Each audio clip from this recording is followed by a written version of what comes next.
How to avoid the cost of doing nothing. I want you to picture something for a second. Imagine what your life would look like if everything stayed the same. You keep the same job, earn the same amount of money, and have the same relationships for the rest of your life.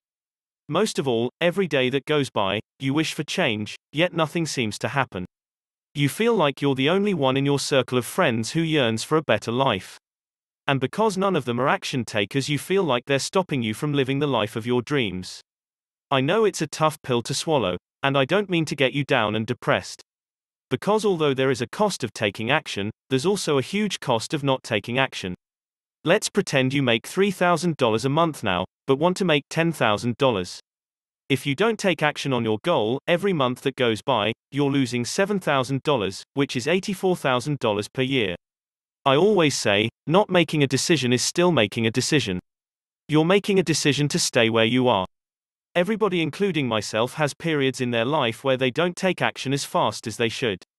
Your goal is to minimize the time between realizing you need to take action and actually taking action. It's now February, and we are firmly in the year 2021. So, ask yourself this question. Is this the year that I get started on my goals and begin building the life I've always wanted to live, or will I wait until January 1st, 2022? I know it's hard getting started, trust me, I've been there. But only you can decide when enough inaction is enough.